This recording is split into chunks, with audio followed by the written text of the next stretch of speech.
The Solid Waste Management Corporation, SWMC, is working hard each and every day to keep St. Kitts clean.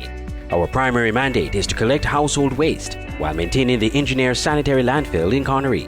While it is the responsibility of businesses to see to it that their garbage is properly collected and disposed of at the landfill, the SWMC offers a commercial waste disposal service with our Nosy program. We also offer a bin rental service where persons can rent large bins to do community cleanups or other waste disposal activities. Additionally, our headquarters in Taylor's Range include state-of-the-art conference rooms for rental. So when you're hosting another event, consider using the SWMC conference facilities. We want to continue serving you by keeping our environment clean, because at the SWMC, waste matters. For more information, call our office at 465-9507. Hey guys, welcome to another episode of Toolkit. I am one of your lovely hostesses, Janika Francis. I'm the second hostess, Shamali Newton. And today we are introducing a new host, and her name is Charity Madam Barrow, and she will be here for a while with us, while Shamali will be out from next week. So this is her last show for a while. So welcome, Charity. Thank you. So you want to tell us just a little bit about yourself, so you let us know who you are and what are you bringing to Toolkit. What should they expect from you? Okay, so as Janika said, I'm Charity Madden Barrow. I'm currently a student at the Dalhousie University, currently pursuing my bachelor's degree in animal science and a certificate in aquaculture. So far, I've liked the presence that is on Toolkit, and I just want to bring an extra personality here. Ah, thank Lovely, you. that's great. And we welcome you. So I wish that you have the best experience here on Toolkit with us.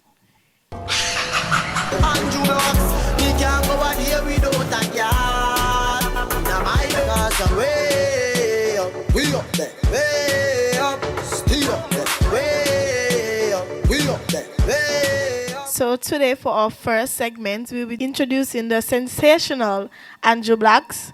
Mr. Blacks, tell us a little bit about yourself.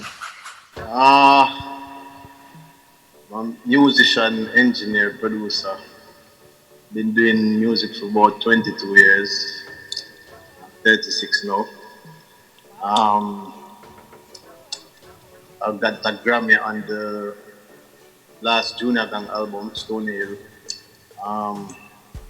Work with artists like Five Starter, Popcorn, Alkaline, Family, Bugle, Famous Dex, Liquor Uzi,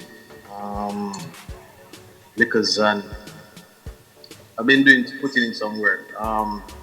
Currently I have two labels, UIM Records and Black State. Black State is my new label.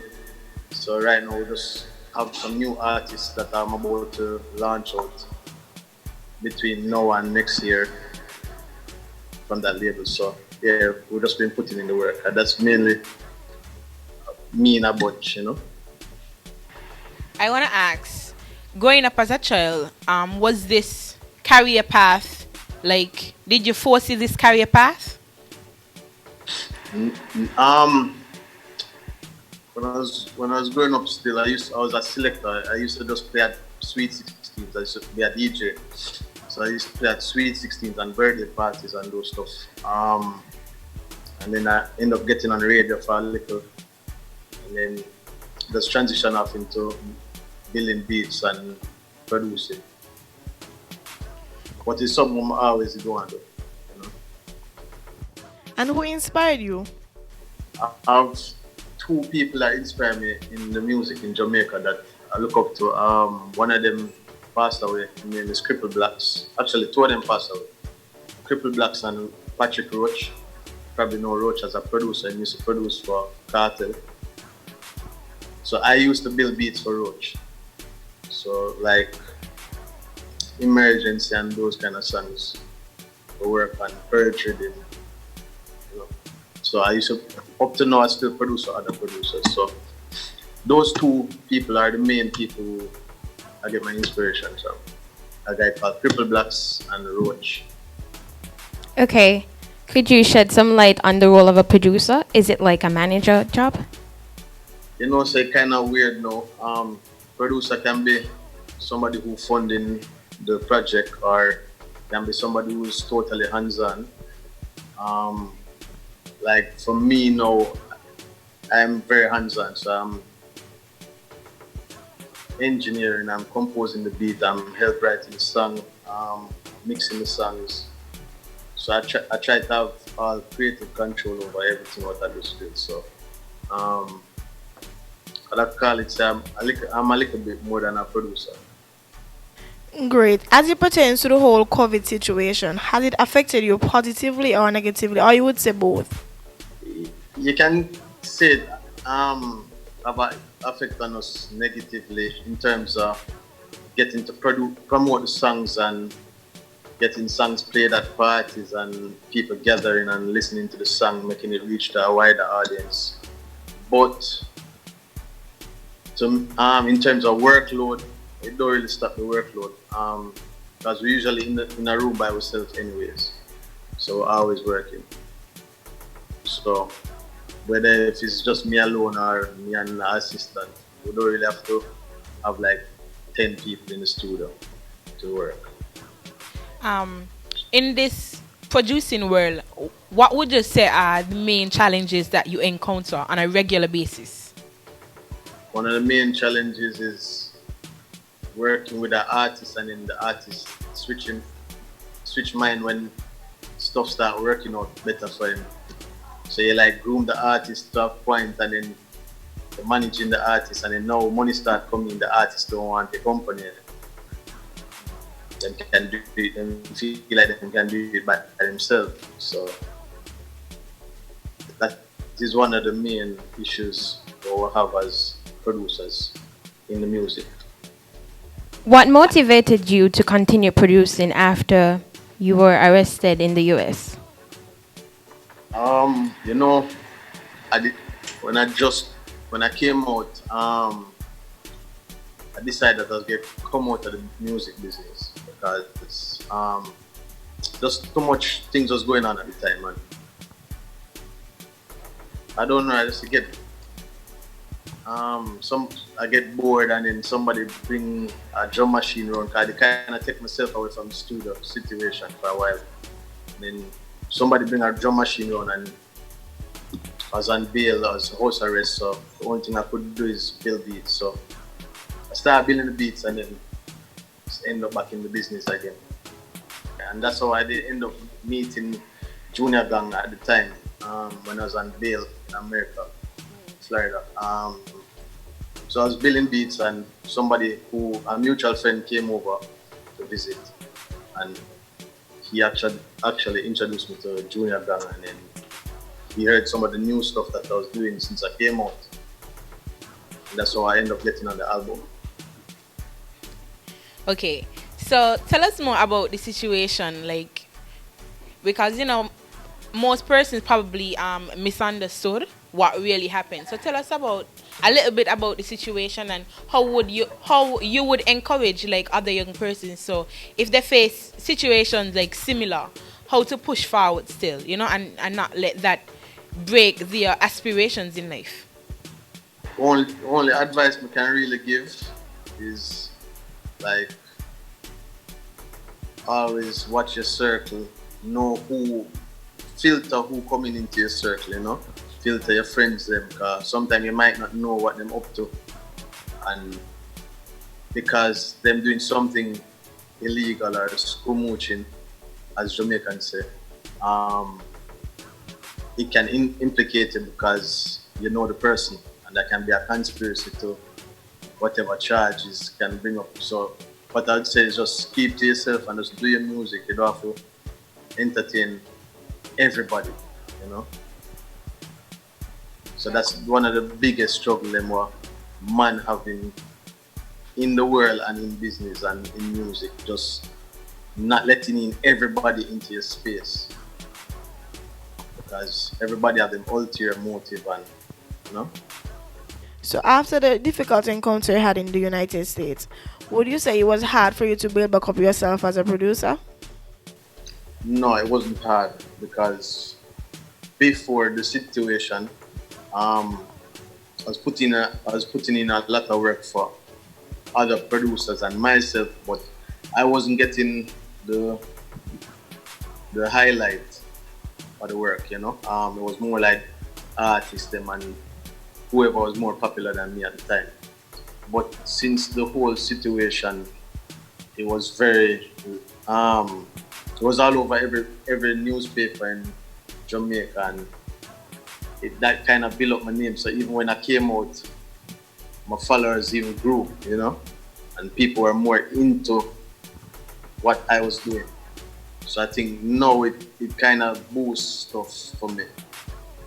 'Cause, you know, sometimes we might see something bad happen to us and God make it be a good thing for you.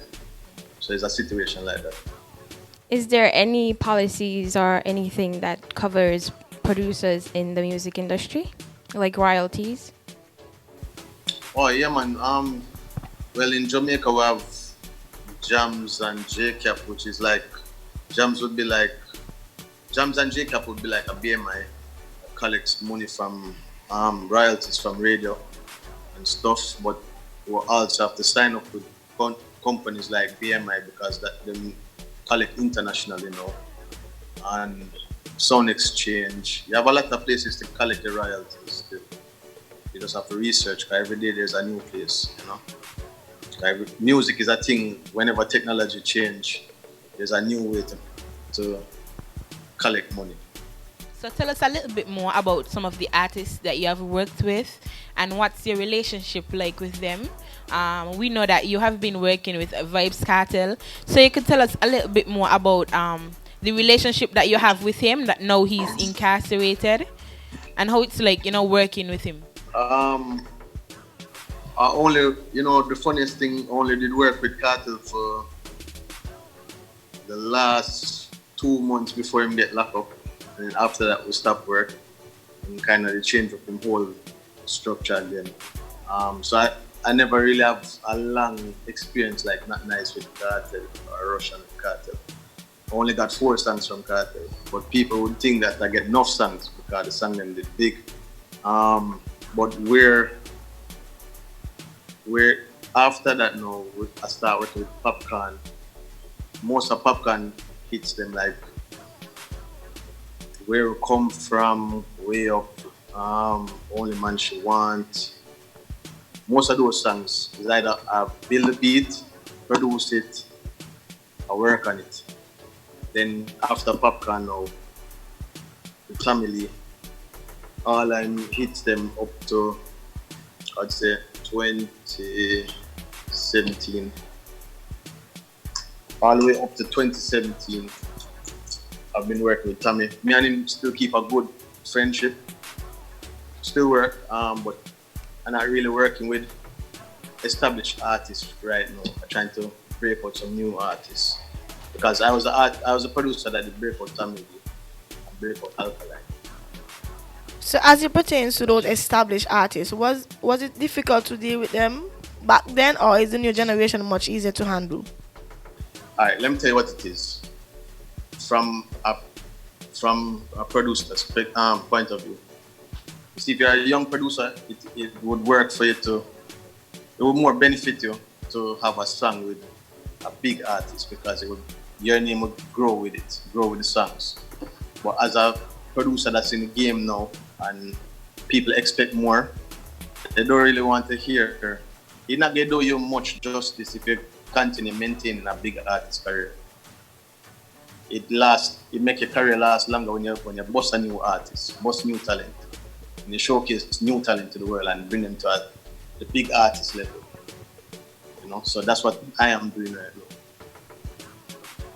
After you, quote unquote, made an artist big, would you say any of them have been ungrateful or didn't show any gratitude after they became, quote unquote, big?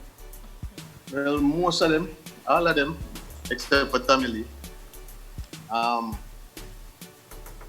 Tamili and Alkaline, they're not really ungrateful. Them just, yeah.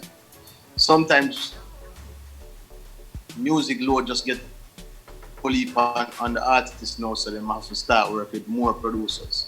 Nothing is wrong with that. So I still keep good contacts with those 2 artists, but the rest of the artists, I don't really keep contact with them. it really not benefiting me financially or anything else. It's more taxing. After you got incarcerated, did any of the artists you worked with before came to look for you or advise you to the tough times? Actually, no, none came. Well, as locked up in America still, so not much artists have them visas. Not much big acts have them visa to the America. So it was really me alone and my family. And at the time, I wouldn't even consider giving up one of my visitation rights to my family to see artists, because you want that family support. On a previous interview, you stated that you had some troubles when you came back to Jamaica with banks, like they didn't want to let you open accounts there and stuff like that. How did you feel during that time of difficulty? Well, it's still going on. I kind of look past it now as just, I find other ways to go around. So I kind of find it weird now that I was in charge in Jamaica. I'm a Jamaican citizen and I come back to Jamaica and then close on all of my accounts. I can't own that one, But it's just something where you just have to go through, I don't really try to make it hold me down or anything because you have PayPal, you have other means of banking. You can bank with my family member, So I don't really make that be an obstacle at this point. So was your situation in the United States difficult on your family? Yeah, because they're difficult financially and everything because lawyers not cheap over there, and most of my family can travel. Probably like one or two of them can travel to America, so it kind of put on a heavy burden on the family for a little bit, which it would do to any family. But we're past that now, and everybody happy now. We're living. Lovely. Have you ever worked with anyone other than Jamaicans? Like, would you consider working with artists that we have here in St. Kitts? Yeah, I'd work with anybody. If you come to Jamaica and you ask which big producer work with any young artist, I'm going to tell you that it's Andrew Blacks.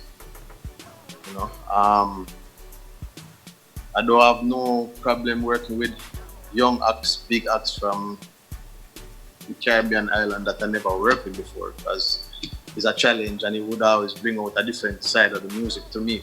I don't know if it's soca is the main thing in St. Kitts or if it's dancehall, but I know that most Caribbean countries now having a dancehall artists, so why not? If it's a place to tap into, then why not? And build my fan base even more, so I do it.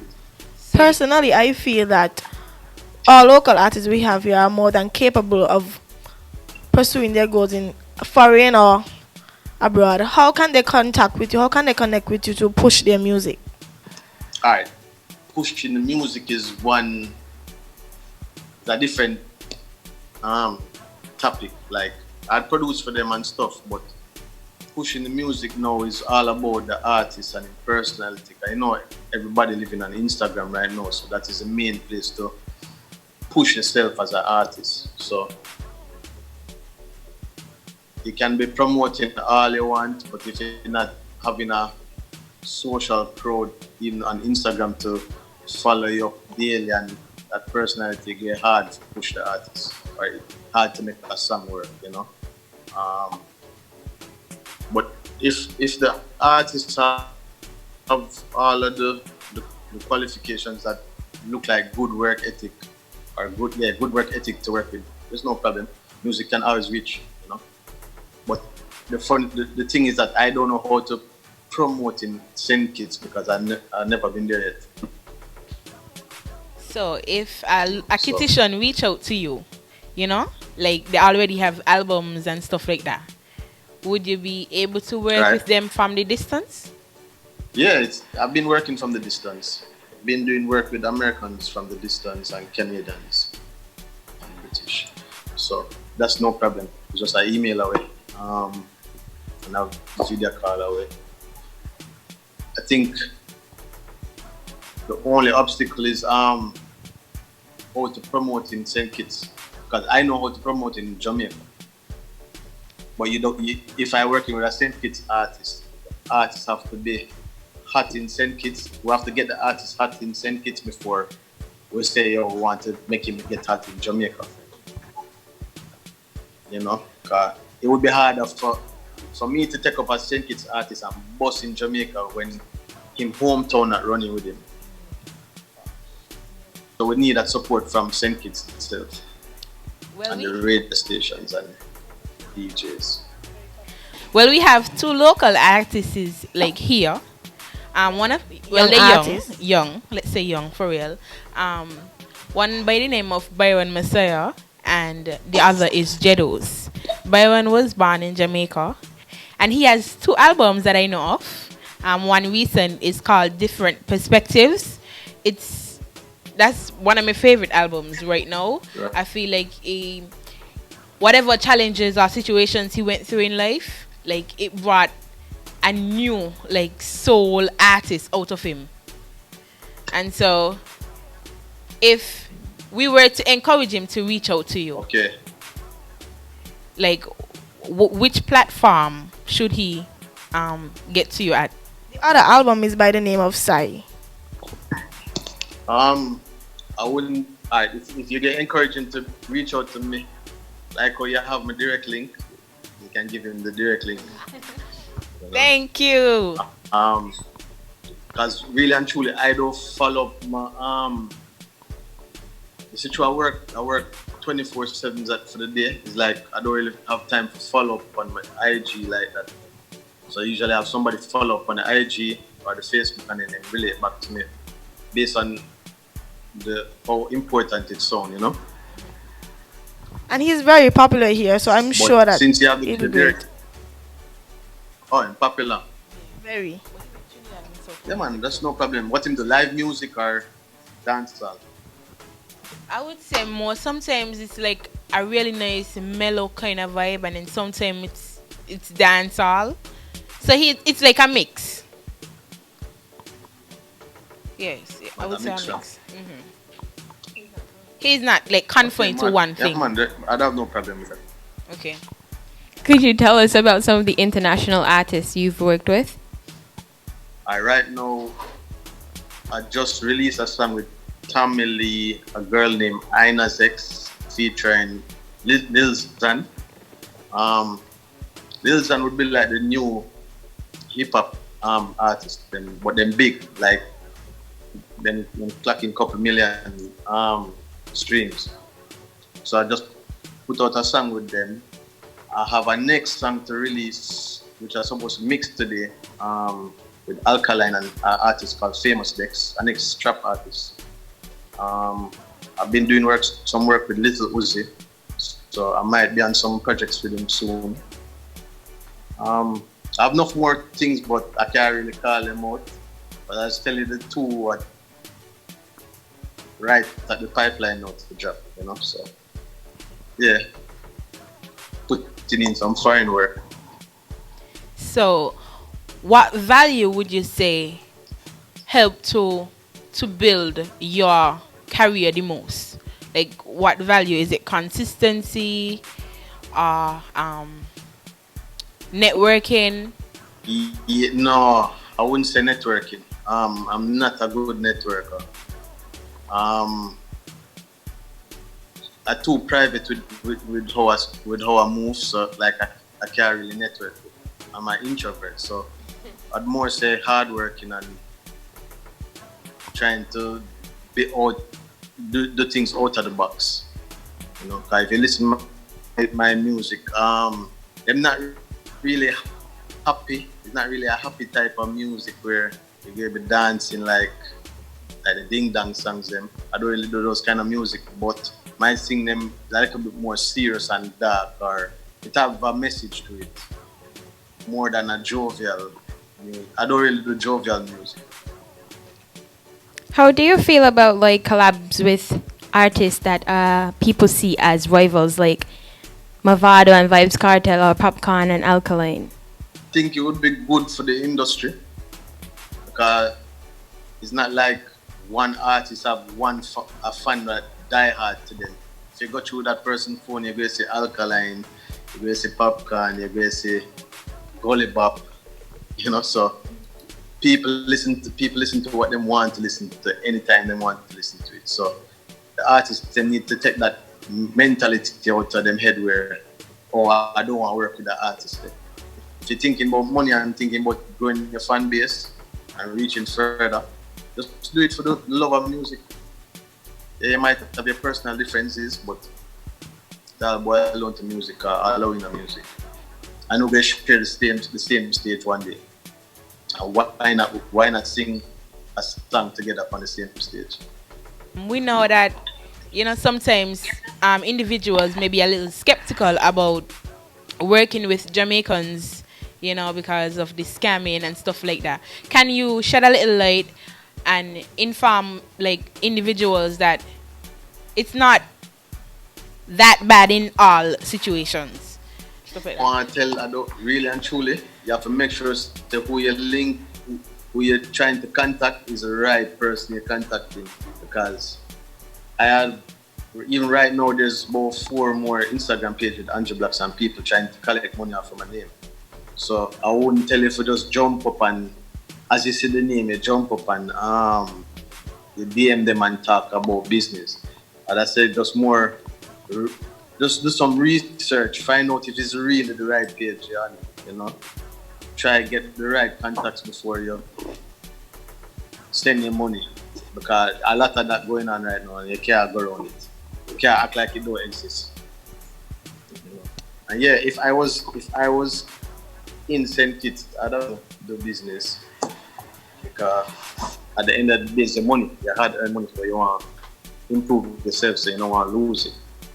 So always be aware of who you're contacting and make sure it's the right person you're contacting. Don't link somebody through somebody. So if I want to link you guys, I don't want to link you guys through a next person. That guy link go through a next person. So now it's a whole train line of thieving, So what are some inspirational words that you would give to some young producers as it pertains to them growing in the music industry? I tell them just can't just always research, because every day me research on either new equipment, new sounds, how to capture people with new sounds, or just keep up to date. Keep researching, keep doing what you're doing, keep working. You can't work today and then say, all right, now I take the whole of next week off. Because you don't know which song will be the song. And you can't get discouraged if people and don't like a song now, but probably later on in your life, that song might just be the big song, So just continue putting in the work and try to live good with people. And try to learn every program and learn an instrument. If you get the music and you're a singer, do voice training. Try to learn an instrument. You can make it sing. If you get be a composer that build beats, try learn the theory of music so you can have a little more knowledge. So when you do go in a session with some intelligent musicians now, you can talk the language. If you get be an engineer, do it to your best. Research on all of the programs, then test them out, see which one fit better for you. Try to be unique. Don't try to follow what's going on the radio or what's hot now. Just try to be you. Give yourself into the music.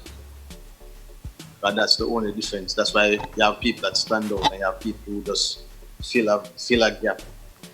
Okay, so you could wrap up by telling us to like how you invested in yourself and like advising other young people to invest in themselves, because I know you had to invest in yourself to reach where you are right now. Yeah, man, you have to invest in yourself. I feel guilty to buy a new shirt or new shoes for myself, but I don't feel guilty to buy a new piece of equipment gear or a microphone that will benefit the cause and bring back in more money. You know, probably the most me spend for myself is glasses. I love glasses, so I have to consider. So you buy nice glasses, but don't spend your money on expensive food. Spend it on your music video. Do some photo shoots for yourself. Pay some people to post your stuff or endorse your stuff, you know. Remember now, you as an artist, you're trying to sell your dream. And the only way people get believe in your dream is if you make your dream seem like it working or seem like it have potential to work. And in order to see if it have potential to work, you have to invest everything into it and your time. And if you're not doing it, you can't trick people. People would know that you slapdashing your stuff. You know? So always invest in yourself. Don't know, it's a joy to be here with Toolkit, send kits. You know, big up yourself, Tessa. Big up you three beautiful ladies. Just keep the good work and make sure that everything push through the right way. Bring the artists and let them meet me. And thank you so much for joining us here on Toolkit. We appreciate your presence very, very much. And thank you for also encouraging us to encourage other local artists, you know, to reach out to you, to get their music up and pushing more. And also, I know that a lot of young artists, young producers, young managers will benefit from this interview. So thank you very, very, very much for joining us here on Toolkit. Yeah, man, anytime. Cause I grab some artists who want to promote over there too, so we can work things out. Barter. So I work with your artist, then you work with my artist. Then. Simple. One and wash the other. The Solid Waste Management Corporation, SWMC, is working hard each and every day to keep St. Kitts clean. Our primary mandate is to collect household waste while maintaining the engineer sanitary landfill in Connery. While it is the responsibility of businesses to see to it that their garbage is properly collected and disposed of at the landfill, the SWMC offers a commercial waste disposal service with our Nosy program. We also offer a bin rental service where persons can rent large bins to do community cleanups or other waste disposal activities. Additionally, our headquarters in Taylor's Range include state-of-the-art conference rooms for rental. So when you're hosting another event, consider using the SWMC conference facilities. We want to continue serving you by keeping our environment clean. Because at the SWMC, waste matters. For more information, call our office at 465-9507.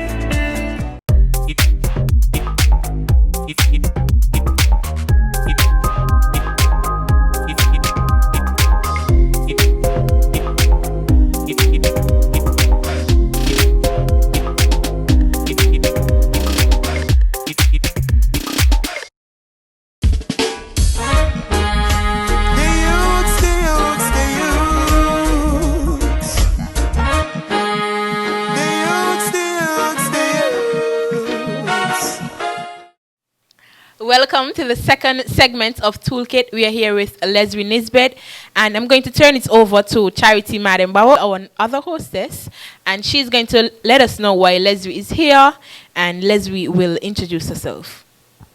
Okay, hey guys. So today we have a rep from Lux Carnival. As you guys may have seen from the past carnival, Lux is a new introduced mass camp, and they came out big for the first time. So we're just going to have Miss Leslie elaborate on some stuff that we should be expecting from Lux.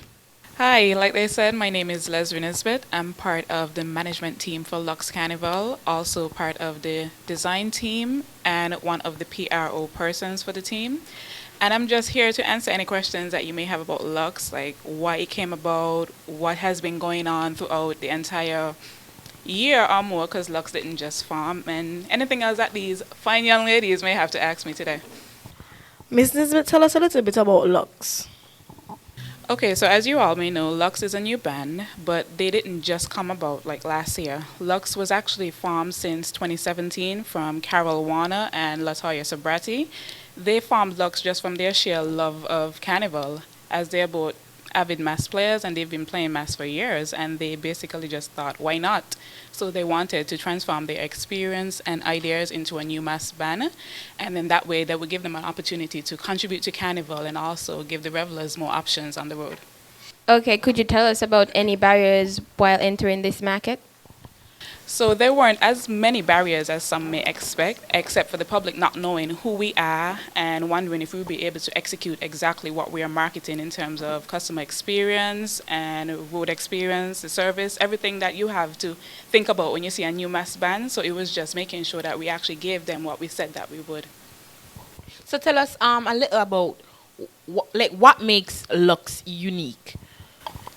Well, Lux being unique was the fact that they were able to introduce and position themselves as an international band, and for the first time in St. Kitts, so they were able to bring a mixture of talent, entertainment, and influencers.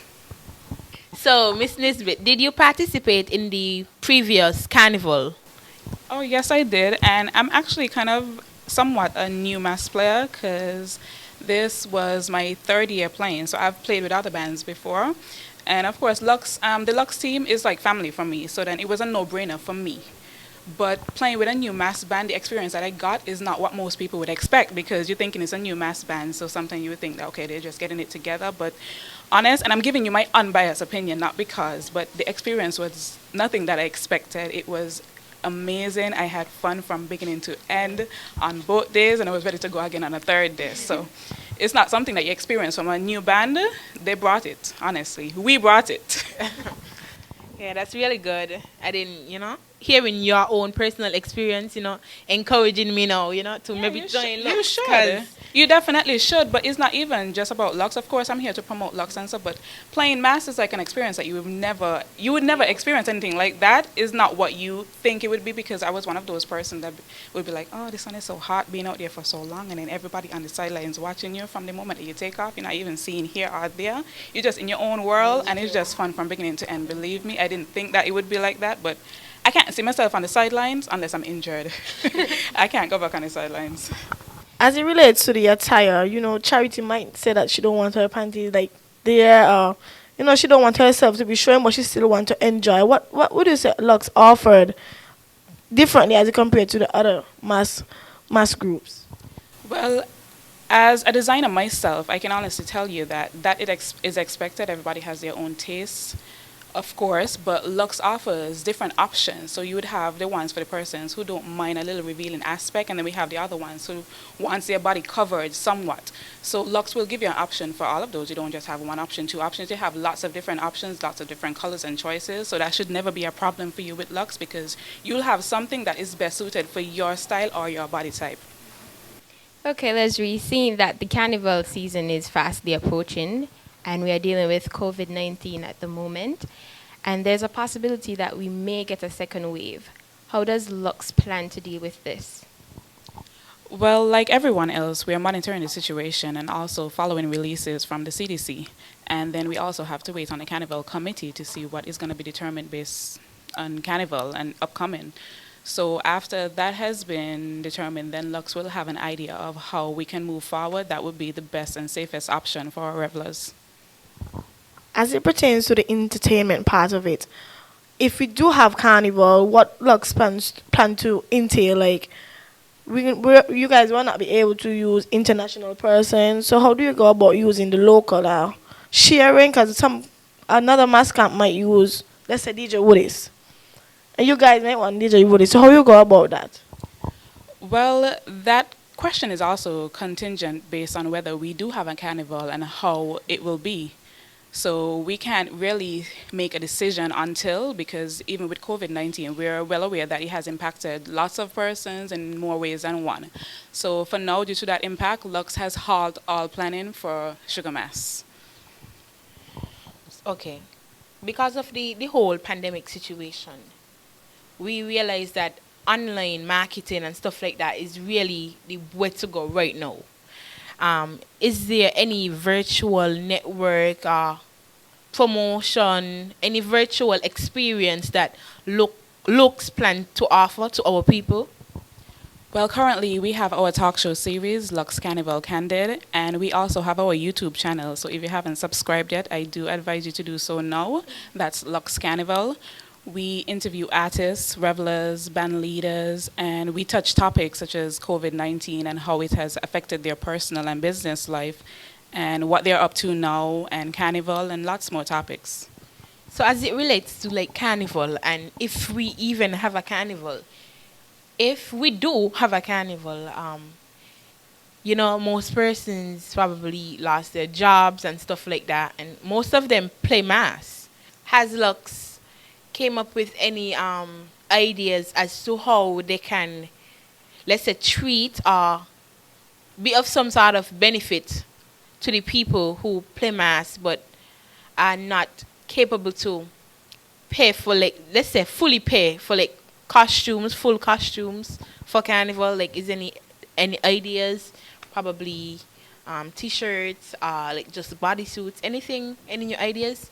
Well, like I said before, we understand everything that's happening with COVID-19 because a lot of persons were affected, and we want to be considerate of them. But with everything that's going on, it's not only affecting St. Kitts, it's affecting everybody else around the world. So that is the reason why it has caused us to put a halt on that, because we want to make sure that we are doing what's best for our revelers, and their safety is number one at that. So we're going to halt all planning for the time being.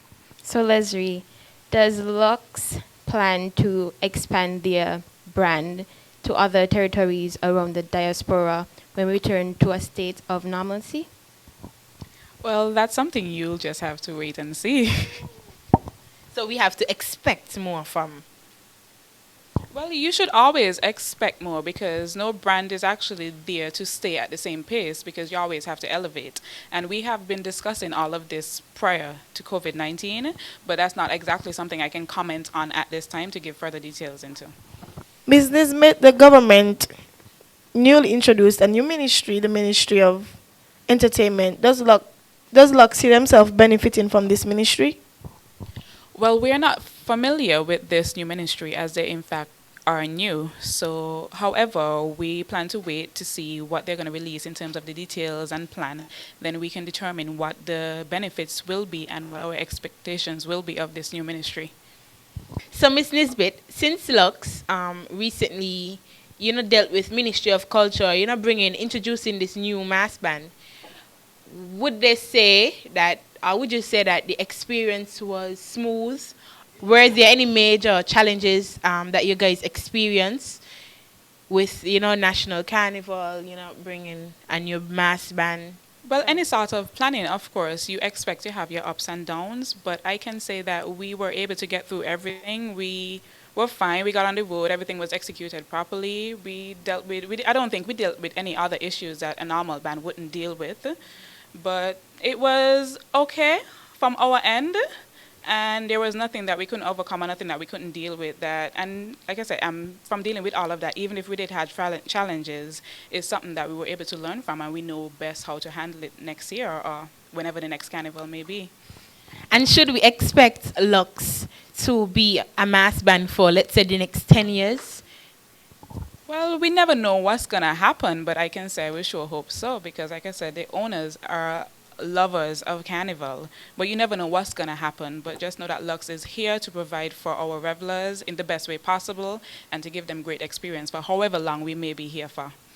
Okay, as we wrap up, Miss Nisbet, could you shed some light on what should we expect from Lux? Well, Lux will be here to continue provide great service and road experience to our revelers, and we also plan to improve those two every year. And we would also love to unite with other bands to come together and share ideas and possibly aspects as how we can contribute and enhance our carnival experience for all of the revelers. On behalf of Toolkit, we want to thank you so much for coming here and giving us your time and also sharing your own personal experience with Lux. And thank you for having me. The Solid Waste Management Corporation, SWMC, is working hard each and every day to keep St. Kitts clean. Our primary mandate is to collect household waste while maintaining the engineer sanitary landfill in Connery. While it is the responsibility of businesses to see to it that their garbage is properly collected and disposed of at the landfill, the SWMC offers a commercial waste disposal service with our Nosy program. We also offer a bin rental service where persons can rent large bins to do community cleanups or other waste disposal activities. Additionally, our headquarters in Taylor's Range include state-of-the-art conference rooms for rental. So when you're hosting another event, consider using the SWMC conference facilities. We want to continue serving you by keeping our environment clean. Because at the SWMC, waste matters. For more information, call our office at 465-9507.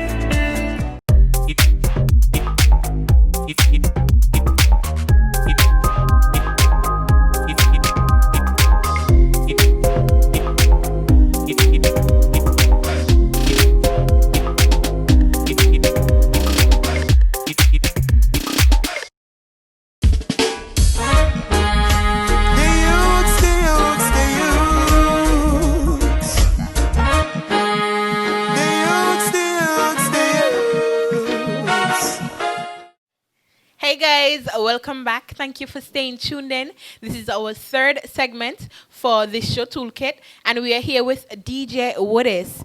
Welcome. Thank you very much for having me here on Toolkit between 1, 2, 3 beautiful ladies. It's my first time here, kind of shy, but we'll see how it goes. All right. Well, we are thankful for you being here, and we can't wait for this interview, this really nice discussion. So tell us a little bit more about yourself, who you are, where you're from. Just tell us a little bit about yourself. Well, that's a hard but still interesting question. But anyway, my name is Marvin DJ Woodis Lewis. I am from the beautiful village of Sandy Point. Hub. Yeah, you would understand. But right now I preside in the nice, lovely place called Nevis. They say Nevis is nice, so nice we got to do it twice. Is nice. I You can see, relate to so she can relate to that. No. So I reside in Nevis now as we presently speak. I'm from Downing Street, Sandy Point to be exact. My musical career started out when I was about 14 years of age. Back in them times, I was a young fella, and my mentor, which is DJ Abbott, had a barber shop, and he was still a DJ. But I used to go there, pan my little hustle every day, go there and clean up the barber shop every afternoon and get a $5. Back in them days, $5 could have buy a lot, a big Coke, a Shirley biscuit, and so on and so forth, and you feel happy. But he had the music there, and he was like, everybody coming here to learn the music. You ain't want to learn a little piece of the music too? But I was the smallest, so I was the one who usually get the scuff. Buy more from here and then kind of things and stuff like that. So I tell him, buy. I'm interested in him, but the man not give me no chance, because I'm the smallest. So he put his foot down, and then I start learning the music. And even up to now, I'm the only person still, after he taught so much people, still in the music. He actually called me and said, but I'm still proud of you, because all these men who was there, they learn the music, they get the little fame, they buy bus and they buy car, and who not travel overseas and stop playing music. You're the only one still playing the music. Fast forward a couple of years, I went to Nevis for a dance, met a young lady, we dated, and I live over there, and me and she done, and I can't move back St. Kitts. That's the whole summary of the whole thing. So while I'm over in Nevis, I actually met a friend of mine, and he was a DJ as well too. And then we formed a sound system by the name of Ecstasy, EXTASY, and we have Ecstasy. So we formed Ecstasy. We won numerous competitions. The most memorable competition that we won was one where we went over to the strip in a man's house and beat him in his own house with his crowd. And that will be, if they're talking about sound clashes from now until Jesus come, that will be one of the sound clashes that everybody's going to talk about. But Ecstasy went over there and banged DJ Yardi over on the strip in Breeze Bar. And on my musical journey as well, I just didn't evolve from Downing Street to Nevis and a mountain. The first sound system was Genesis Sound with DJ Abbott. Then after that, I played Tombstone, another popular sound system from Sandy Point. Then after that, I played Evolution HD. Then after that, I decided to read my Bible, and the Bible said, "Blessed is the child that has his own." So I moved on, and I have my own now. So, on your own, how did you go about building your sound system? Was it challenging? Did you have any difficulties being a DJ? Well, somewhat, because I was already a known MC slash selector. So for me to build a sound system, it had one or two challenges, but not as much as someone who's just starting up from zero and being someone. So one of the challenges that I had was to actually differentiate DJ Woodies from Ecstasy, and it came with a challenge whereby promoters will come and want me to be on an event, and they would put on my name, DJ Woodies, and I had to tell them, no, take back the poster. It's Ecstasy. You know, but is you we want to say yes? But when I die, where is my legacy? Where's my logo? Where's my branding? 20 years from now, if I have a son or a daughter and they want to come and play the sound system, they will come and play Ecstasy because I built that. So that was kind of one of the challenges. And then living in Nevis, there was a challenge whereby Nevis entertainers don't get booked frequently. I remember I said that, frequently, as much as a Kittitian entertainer in the space in St. Kitts, whereby you would see more Nevis sound systems playing in Nevis, okay, no problem, but you won't see them traveling down to St. Kitts and play. So that was one of the challenges, and from being in St. Kitts, I know a lot of the promoters, so they would reach out to me, so I could have diverted and break through the door, but there are a lot of challenges still, even up to now. A lot of Nivision sounds, which are great sounds, don't actually come to St. Kitts to play frequent enough as I would. Nice. And as it relates to that, do you feel like the playing field in St. Kitts is too packed as it compared to Nevis? Too packed as in, too much DJs in St. Kitts? Yes, saturated. Oh, saturated. I won't say saturated because to each his own, in the sense of certain DJs only could play dancehall. Certain DJs only could play soca. There's sometimes some DJs could play both. Certain DJs, you call them, I must put this so I won't offend anybody. Certain DJs, they're just in a bracket. So there was no saturation. The problem that we have, though, understand me, is that there is a lot of DJs that are competing for the same job and they're not direct. They can't handle the job. Like, let me say, if you are A DJ, stick to being an A DJ. Don't try to come over in the B DJ field. Just like some sound systems, I know Tessa wants to talk about the sound clash. Some sound system just want to enter the sound clash arena. But sound clash arena is a whole different ball game than playing in Kayan at the pub. Do you think that Nivisions feel like they're inferior to Kittitians? In terms of music world, the entertainment music. Being frank and blunt to the whole question, and if you know me well, I don't hold my mouth. Yes, Nivision DJs, they feel like we ain't good enough, we can raise the bar. And if you actually sit down and watch the music industry, if you play a cartel and she play a cartel and I play a cartel and she play a cartel, still in a cartel. So it's just a mind frame that maybe it's something from way back in the days that St. Kitts is bigger, Nevis is smaller, so everybody go up in that kind of small mind frame that by St. Kitts is the bigger island, so maybe they might have the bigger DJ. But to me, I have never been intimidated being a DJ in Nevis or being a DJ in St. Kitts, because Tessa bring a sound system from Jamaica and I wash them out. So cartel is still a cartel. It's just how you deliver yourself. Personally, I don't fully agree with that, because it might just be the audience. Because let's use music festival as an example. A DJ in St. Kitts might get a bigger push for music festival because of the crowd, you know? More Kittitian might be like, oh, use that DJ because they're around more. Nevis don't have much functions. So we won't be able to say, use presidential sounds, use Woodies, because you can't say, from experience, I went to 10 parties and I saw Woodies, I saw presidential sounds. You can't really say that. Well, you could look at it from a different aspect too. Understand me? A DJ is still a DJ, a cartel is still a cartel. But could could the, I don't want to segregate, and I know I might get in problems, but could the Kitchen DJ versus a Nivision DJ on a big stage at music festival, who is going to deliver? You can't tell who is going to deliver. So a cartel is still good. How do you feel about like DJs undercutting each other? Another question was coming, eh? Undercutting. Well, everybody always been the undercutting talk to DJ Woodies because I am the one who always been vocal on the Facebook, on the Instagram, on the Twitter, and the Twitch, and all these different platforms about undercutting. But in every industry, there's undercutting. In the hair industry, there's undercutting. In the nail industry, there's undercutting. The makeup industry, there's undercutting. The clothes industry, because it's just something in us, naturally from birth. No, not really cheap, because Chinese man say, cheap things are good, and good thing, not cheap.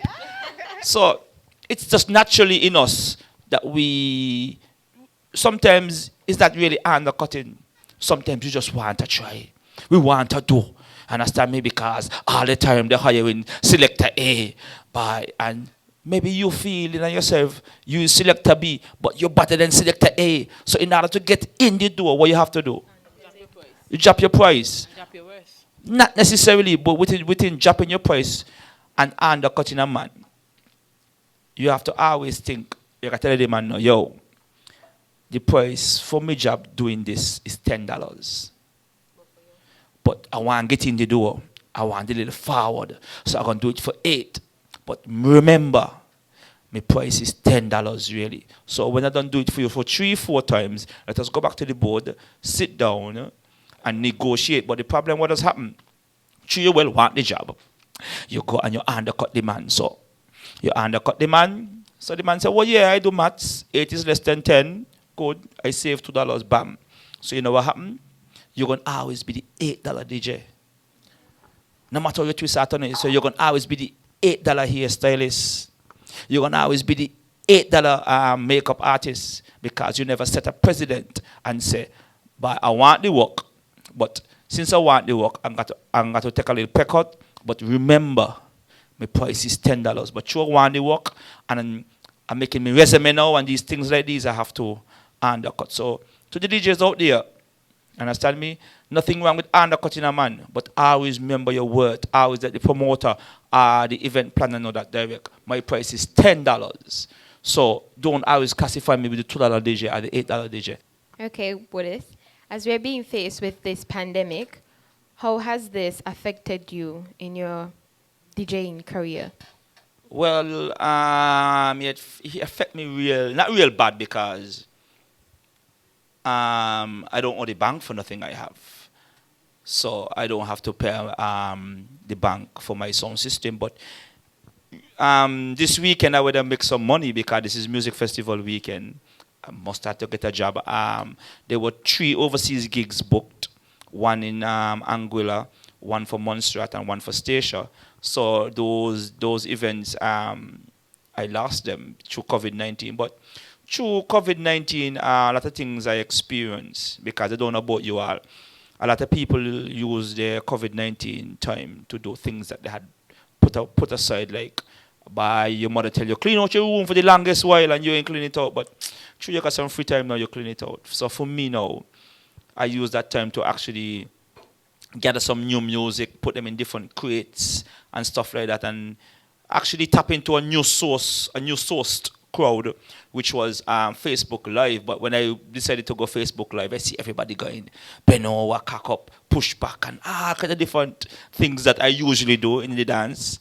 So I said, well, I can't come and do the same thing like them, but why I must do so? I actually started a Saturday gospel show. And that was really good for me, because then what happened now, it's like when I walk through Charlestown in Nevis, the folks who would just watch me and say, yeah, I play the same old stupid music all the time. They watch me different. People actually come and put money in my hand and say, thank you very much, boy. You lift my spirit. Understand me? So it was a different feel, a different crowd. So a lot of people now, I started actually getting more, how I must put this, more more uptown jobs. Because just by playing gospel music, everybody just look at you as a different. They don't look at you as a DJ who just play the Kwelbe, as we just said. They don't, oh, he just play Kwelbe music. When you think about coming together, do you feel like Navy should be an association for DJs? Well, we actually had the association is still there. The structure is still there. Navy's had a DJ association. We still have a DJ association, my bad. And I am the vice president. But the problem that we face in Navy's is that if I like to use us as an example. If you're a sound system, I'm a sound system, she's a sound system, and she's a sound system. But every time we have an event to raise the bar, the standard of the industry in Navy's, only me and you willing to contribute. These two people just, they're like, okay. Oh, all right. So that's the problem that we faced in Navy's. Like, you only got two sound systems that was willing to actually just take money out their pocket and bam, let me get this thing going, because them two sound systems had seen long-term vision in terms of music, not just being a DJ popular for now. You understand me? A lot of DJs now only have the basic needs: a microphone, a laptop, a controller, and maybe one speaker that they buy from now by Courts. No disrespect to the Courts speaker or the Courts brand, understand me? But there's more aspects to being a DJ or a sound system just having basics. So that's the problem that we face. Only the two sound systems actually had to have what it takes to put their hand to the plow. So there's a new introduced industry or establishment, business organization by the name of PACE. Do you think that DJs should be a part of this organization as well? Well, let us take a step back. Everybody said COVID-19 is the worst thing ever since.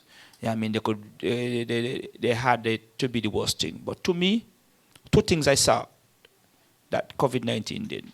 One, a lot of DJs who we consider bedroom DJs.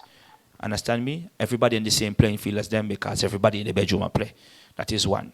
Two, I don't know if you remember on the election campaign that they didn't have to outsource no stage, no lights, no camera, no entertainment.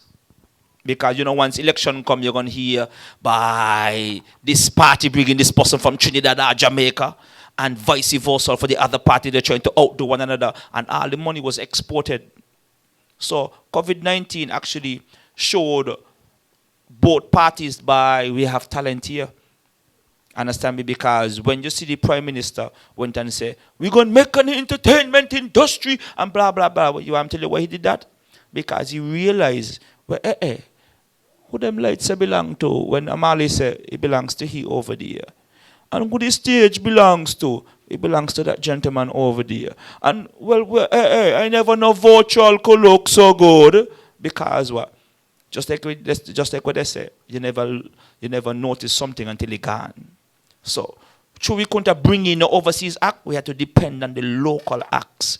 And then they realized, but these man level up by. So, because of that, we end up with PS. And PS, sometimes out of good things, bad things happen, and sometimes out of bad things, good things happen. So out of COVID-19, we could always look back and say the government made a new ministry, and I would encourage every DJ, anybody who's entertainment, even as hairstylists. Because one thing about all your ladies, you know, a man when he going out here, he got on his favorite black pants and his favorite shoes and a shirt and he dressed, but you want your face beat and I want your hair sort out. That is a part of entertainment. So I would encourage everybody, and don't stand on the side and criticize, only certain people got benefited, blah, blah, blah, blah, blah. But if you don't join, and if your voice is not heard, if only certain people benefit, the reason that you're not benefiting is because of what? You didn't join. If you join, and then when they ain't study with you, then you could say, You're only benefiting certain people. What do you expect from the Ministry of Entertainment? Well, proper representation for everybody under one umbrella. Not just some, not just some, not just some, not just some. And you hear much times I say, not just some, but all. A balanced playing field for everybody. Not because he and the Prime Minister are family that he should get duty-free concessions across the board and I must pay 6%. No. What is good for the goose is good for the gander. All I am simply saying, pace is a nice idea. I love it. I am a part of it. But I want it to be level. So if my son decides he wants to be a DJ 20 years down the road, he doesn't have to face the hardship that I face. This weekend would have been Music Festival weekend. And would you say Music Festival as an entity, as a brand, support both Kittitions and Nivisions equally? Like as it relates to marketing, artists, DJs, ensuring that both get the same opportunity? No. No. No. No. I'm telling you why. Music festival comes to Davis every year, and music festival does be close on the same time when we have Culturama.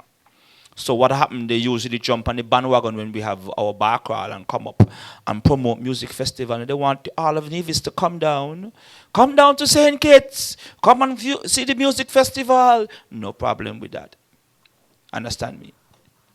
But me coming from Nevis, coming to St. Kitts and see a barrage of Kittitian artists, and I am from St. Kitts, so don't make nobody feel like I got Nevis, so I just defending Nevis, but I living in Nevis, so I see things from a different light. They want all the Nevisians to come down, catch the boat, risk their life, then the catch a bus, go up to the stadium, no problem. And me as a man, I'm going to say, okay, cool, I got a music festival, you know what I mean? Up there, see a barrage of Kittitian artists, and not even one Nevis artist. That is unfair. It is, I know your name saying it's music festival, but we are still a federation. Understand me? So I would like to see at least even one Nevisian artist every year. And even if you can't choose an artist, I'm gonna give them the floor plan. Because I don't like money, you know. I like long life. Last year they had Culturama. There was the Road March Band. There was the Soca Monarch. And we have Groovy and we have Power. So even if you don't know how to choose an artist, you could say, okay then, we're going, whoever the Road March Band be, they're going to be the all-star band to play for the soca artists. Understand me? And if they want to say cast, here cast cut now. They practice in Nevis. Understand me? They do an hour and a half set. You bring them down on a charter boat, you get a bus, you pick them up, you carry them to the venue. Whenever they done perform, back to Nevis. You don't have to put them in a hotel, no plane fee, nothing. But all I'm simply saying, we need to see some more Nevisian artists on the music festival. Just like we need to see some more local Kittitian artists on the music festival. And not just put them on to warm up the grass. At least every year we need to pick a specific artist for each night and say he's going to perform before the big act. Because I personally feel as though it's not being St. Kitts Music Festival anymore. It's been an international or regional stage performance. Like we're bringing in everybody, you know, like we are importing everybody to perform. But we have so much talent here that can use the opportunity to push their own music, to push their brands, like pushing young DJs. So Well, when it comes to that aspect, a good friend of mine who have a big sound system, not calling any name, who is on the board, I asked him, how come in the changeovers I don't hire a DJ? You know, he tell me, oh, we don't promote DJs. But last music festival, I mean, not nobody hustle. A DJ was playing. It was not my sound system, but I was grateful that at least a young sound system got a chance to perform for the masses. Because we have to look at entertainment. Understand me? It's an industry, and it is something that could be marketed, because most people when they go to Jamaica, it's only a couple things they go do, you know. Smoke ganja and listen dancehall reggae music. Nothing else. Because that's what they sell. Come Jamaica, man. Bob Marley, smoke some ganja. What we sell here. Or go to Brimstone Hill and go to Black Rocks. But hold on, no, hold on. But stop, look at it from a different aspect. If you and your family come to St. Kitts already, one time, and you see Brimstone Hill and you see Black Rocks, what you want to see it again for? What you want to see that again for? So we into tourism, but they're only into one part of tourism. Bringing people on the tourist boat and they're collecting the dollar tax here.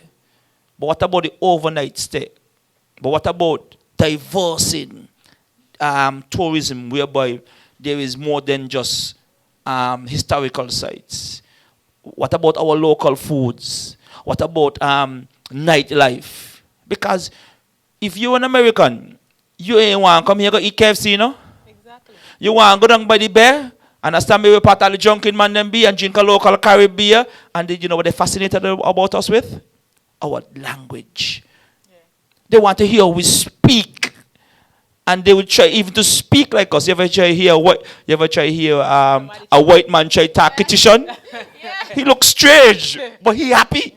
That's true. So they need to start diversing tourism and adding entertainment, because entertainment tourism, look at it. Fans were talking about that in the last episode of Toolkit. Okay, I didn't watch it, but great minds think alike. Okay, and how do you feel like, for example, let's use this scenario. Let's say Charity is an international artist. She's from New York. Let's just use that. And Jamaica here is a local. But if you go to an event, you quickly give Jamaica 15 minutes and give Charity, let's say, an hour. How do you feel about that? How do you feel about them pushing the local artists? It's all about the local artists got to know their word. Understand me? Because them things happen to me. Understand me? I could remember specifically one time, a specific promoter wanted to bring a sound system from Jamaica to clash me. And I put down my foot and say, hey, wherever the man staying, I want stay. And if they eat 300 times, I want eat 300 times too. And if they traveling in a bus, I want traveling in a bus too. And I got that. You're right. So DJ Woodis, we know that you have been in several sound clashes before. And for Black Sand Bangalang specifically, you have won a number of them. But then there was this one that you lost. And we haven't seen you since. So do you think that that specific sound clash dipped your career a little bit? The winner of that sound clash was Street Vibes. Okay. I don't know if you watch YouTube. There was a lot of sound clashes on YouTube. There were sound systems like Mataran, Stone Love, David Radigan, Bass Odyssey. A lot of songs you might not know of. Understand me? And they all compete with each other. And they all compete and they all lost to each other. Saying that to say this, I lost one song clash in my whole entire career. Let's say I entered 5. I lost 1 out of 5. My track record is still good. You ask if Black Sand, that clash dipped my career. I know in English you can't ask a question with a question. I know you all are the host, so you all ask all the questions. But I'm going to ask you a question. Since that clash, no disrespect meant to Street Vibes, but has Street Vibes risen? I don't know how to answer that question, you understand? So you're saying I dip, understand me? And I'm telling you, no, I have not dipped. I'm still here. Understand me? As they say in sound clash industry, if it's killing, I'm willing, whether a dime, a pound, or a shilling. Understand me? So, and I didn't really lose, you know. Because if you watch back the whole clash, understand me? If you watch the whole clash, understand me? The clash was going good. They lead it around, I lead in, and we went to tune for tune. And Black Sun has a specific format when it comes to tune for tune, which is head and tail. Understand me? Then all of a sudden, no head and tail this year, nobody would discuss that. So I just say, you know what, go ahead. Take the money. Because all they won was an extra $1,000 more than me. So I tell them, take the $1,000 and donate it to Sandy Point Primary School. I donate it to the high school. And they say, no, we don't do it with money. So I say, okay then, we'll take the clash. Okay, Woodis, could you please tell us about the relationship between DJs and promoters? There is no relationship. Period. There's no relationship. Promoter hire you, you play, you get paid. There is a relationship amongst some DJs whereby, for me, I willing to do a favor for any DJ. Understand me? Once you reach out to me in a timely manner and you explain to me, bam, bam, bam. Sometimes you might come with a little ching, according to the situation. But there will always be a relationship with DJs because I'm on the same dance as them every week. I could borrow their laptop, their headphone. They may play a specific type of music I don't have, looking for and can't find that quality. And I could say, bye, give me some of the music we're playing over the beach all the time, bam, bam, bam. So that is a relationship some DJs have. Some DJs don't have that relationship with other DJs because they feel intimidated to come out and ask a question. Because a lot of DJs might look at me, but oh, this is the man, the top man. So a smaller DJ would be afraid to say, bye, oh, this, bye, please for some music. But for me, that don't really bother me because I always remember where I come from, Downing Street, Sandy Point, Harbour. Hubble. Yeah, so ask any DJ about all this. I might not be the most humble one because I always vocal. But if you dissect my noise to what I am saying and listen what I'm saying, 9 out of 10 times what is always right. But I listen, oh yeah, I was arguing, you must always the biggest, blah blah blah. But if you dissect the noise from the truth, what I'm saying. So that's why there is no relationship with the promoters because promoters just treat us like I can't beef. They go store, they buy it, eat the can beef, and they're done. Cherry they can. So I think promoters need to have their own relationship with promoters, and with DJs gonna have their own relationship. Understand me? And just like when Mark Twain coming down and Siesta going up, they pass each other hello. Yeah, I mean, yeah. So with this, we know you to be a well-known host. You have done some shows before. So how is this? How has that enhanced your craft as a DJ? Has it motivated you? And what are some of the personal experience you had being an MC compared to a DJ? Oh, okay. Let me teach you one of them. Understand me? And some DJs gonna vex with me, eh? But being a DJ, all you have to say is Lord, one, burn up! And if you listen any DJ, it's like a trademark. A lie? A lie? No. Good. But being an MC now, understand me, you have to go out there. And MCing is like being a comedian. You just have to take charge. You go out there and you can't go out there like this. Good night to everybody. It's a different whole ball game. It's like something you got to learn. You got to either see Sugar Bowl. Understand me? You know what Sugar Bowl is to be before he go on stage? Stretch, run. That's his method. My method, understand me, is a different method whereby naturally, and I use it as a testing ground. Naturally, I'm a comedian. Understand me? So, people that be like, how you don't be so good as an MC? I said, but I practice every day, you know? You know what I mean? So sometimes when people hear me say, bah, this man bad, because I practice every day. So being an MC is a different whole ball game from just being a DJ because you have to take charge of the whole crowd without any music. So they have to be into you. So you have to command their attention. You have to go out there and give a little joke. Even talk about yourself because sometimes like last week Friday for an event, it was a open ear event and everybody was into me more than the music because I just up there talking. I even talk about things about myself. They playing the music and said, darling, I like to say, you're taken? And if you did answer and say, yes, I am taken, I would say, yes, darling, but you're not taken care of. And if you say, I ask you, you're taken, you say yes. I say yes, and you just say yes, and you say yes, you're taken advantage of. So then everybody start laughing, so I break the ice. So it's like being like a whole thing. In the past, you've had controversial rivalry on social media with other DJs. How are those relationships now? Well, I don't deal with ship, you know. Ship is what I sink, you know. You see, the Titanic was the best ship, they say, the biggest ship, and the Titanic sink. But to answer that question, well, for me, you know, I don't do beef. Understand me? Because I am a DJ and I'm a farmer. I don't cook, so I don't do beef. But anyway, yeah, the relationship between me and everybody just always be good enough because when I talk truth, I talk facts. I don't try style people just so because I could style them because I'm bigger than them.